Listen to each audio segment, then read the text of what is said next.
آمدنی اور اخراجات میں توازن کا مسئلہ ہزاروں سال پرانا ہے اور اس مسئلے کے حل کے لیے دنیا کو بجٹ کا تصور پیش کیا گیا۔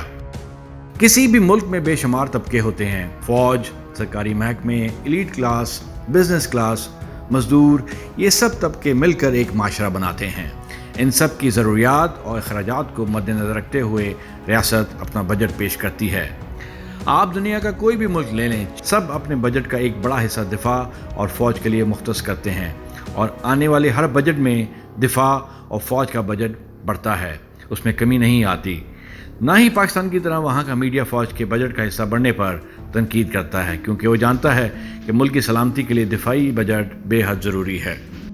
موجودہ حالات میں دفاعی بجٹ بڑھانا ناگزیر ہے، لیکن اس کے باوجود پاکستان آرمی نے پچھلے 2 سال میں کوئی اضافہ نہیں کیا۔ موجودہ صورتحال کو پیش نظر رکھتے ہوئے جیسے ہی پاکستان کے دفاعی بجٹ میں اضافہ کیا گیا تو اس پر سوشل میڈیا کی دنیا میں ملک دشمن عناصر نے ایک طوفان کھڑا کر دیا۔ آئیے جانتے ہیں کہ ڈیفنس بجٹ میں اضافہ کیوں ضروری ہے۔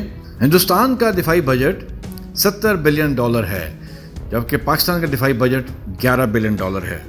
بھارت پاکستان کی نسبت اپنے ایک فوجی پر سالانہ 4 گنا زیادہ خرچ کرتا ہے۔ پاکستان اپنے ایک فوجی پر سالانہ $13,400 جبکہ انڈیا $42,000 خرچ کرتا ہے۔ سالانہ دفاعی اخراجات کے حوالے سے بھارت دنیا کا تیسرا بڑا ملک ہے۔ بھارت کا دفاعی بجٹ پاکستان کی نسبت 7 گنا زیادہ ہے۔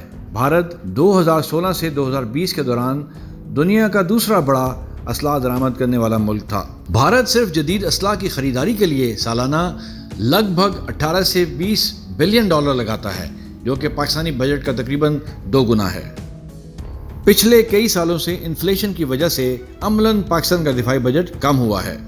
اگر ہم افراط زر کی شرح کا موازنہ کریں تو رواں معاشی سال میں افراط زر کی شرح 11.3% ہے۔ اس ہی بجٹ سے ہم نے مغربی بارڈر کے دفاع کو فینسنگ اور بارڈر فورس کے ذریعے مضبوط بنایا۔ سن 2019-20 میں ملکی معاشی صورتحال کے پیش نظر دفاعی بجٹ منجمد رہا۔ سن 2020 اور 21 میں پاک افواج کی تنخواہوں میں اضافہ نہیں کیا گیا۔ سن 2018 میں کولیشن سپورٹ فنڈ کی بندش کے باوجود اپنے دفاعی اور سیکیورٹی ضروریات کو ملکی وسائل سے ہی پورا کیا گیا۔ آپریشن رد الفساد کے اہداف اور دائرہ کار اور دیگر سیکیورٹی امور میں کوئی بھی کمی نہیں آنے دی گئی۔ ان تمام باتوں کے بعد پاک فوج اور اس کے دفاعی اداروں نے ٹیکس اور ڈیوٹیز کی مد میں $935 بلین سے زیادہ رقم قومی خزانے میں جمع کی۔